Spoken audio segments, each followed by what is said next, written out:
Listen, life is extremely difficult as a man. It's very fucking hard. There is no way I can tell you to win unless you're a top tier man. I can't sit here and give you a cheat code that allows you to stay a loser and win. I can only tell you what I've done. I became extremely wealthy. I became extremely capable. I became extremely smart. I developed a vast network of individuals that nobody wants to mess with. And I set up a life that makes me difficult to damage. The world you now live in is so competitive that if you're not a competitive male, you're going to be perma-depressed. You don't have a mental disease. You're just in a competitive environment and you are losing. You need to become a competitive person. There's no easy way. It's gonna be hard, it's gonna suck, but if you get to top G, the name, if you get there, it's a life worth living. Chess is a fantastic game because in the game of chess, there's no luck. If you lose, no matter how well you play, if you lose, at some point you made a mistake. Even if it's the most minor mistake, you made a mistake. So you learn to understand that no matter what happens to you, if you lose a scenario, you made a mistake. Maybe it's a tiny one, maybe it was 2 years ago, whatever, but you made a mistake. And you learn absolute and utter accountability for yourself. And that mentality is extremely powerful to apply to all things in life. So I take the good with the bad. I take all responsibility for absolutely everything, including if a woman leaves me, if a woman stays, if I end up heartbroken, if I end up filled with rage, I take responsibility for that. If something happens to me that makes me enraged, I will take responsibility. Why has this happened to me? Why do I feel this way? How did I end up in this position? Is this healthy in this scenario? And sometimes it is. I've had scenarios in my life where I was prepared to die to protect somebody else, and I was enraged, and it was healthy. I've also had times where I'm in a room by myself, enraged, sitting there going, this is no good for anybody. I need to just calm the fuck down. So emotions are feedback, but stoicism is the ability to process them. And that's what you need to learn as a man. You're never gonna be able to turn them off. You're gonna feel them. You have to learn how to process them and turn them into a positive. It's energy, it's unlimited energy.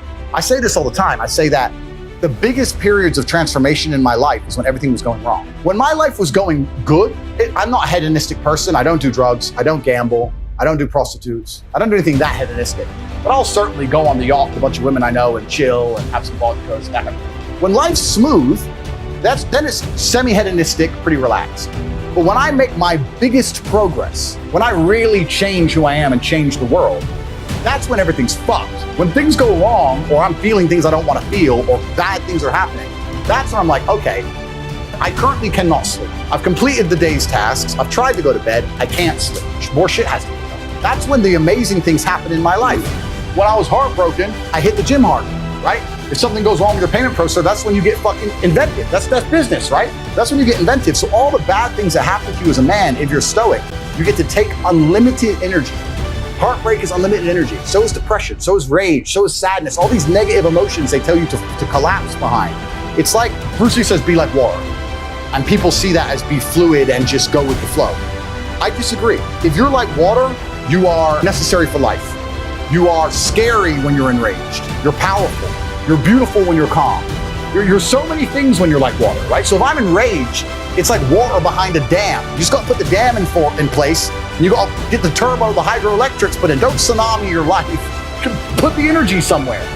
And this is the most beautiful thing about it, because people message me all the time like, oh, but Tate, you don't know how sad I feel. No, it's incorrect. I know exactly how sad you feel. Difference is I used it. And you're sitting here still crying, some random guy on email for the fucking 3rd month in a row. That's the difference between you and me, my friend. I was becoming a world champion kickboxer. People often talk about depression and say I don't understand it. I will say, listen, there's been times in my life where I was fully functional as an adult.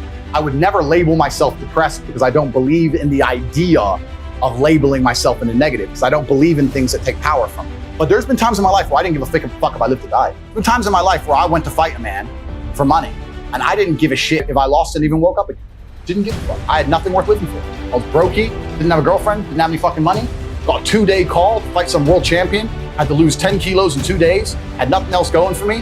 Got on a plane to Dagestan and fucking won. I say this all the time. I say the best things that ever happened to me are the worst things that ever happened to me. All the trauma and bullshit I've been through in my life are the best things that ever happened to me. Because as a man, if you've not had a difficult life, you cannot be good at being a man.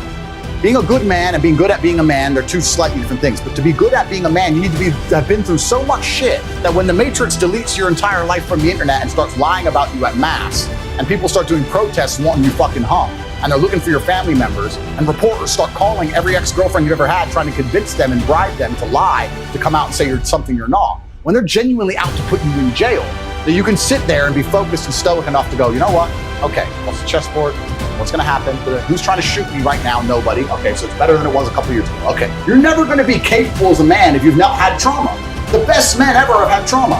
If you call a police officer, you need a brave police officer. He ain't gonna be brave unless he's been through shit. Yeah. And this is what I say. People email me their long lists of all the bad things that happened to them, and I reply, fantastic.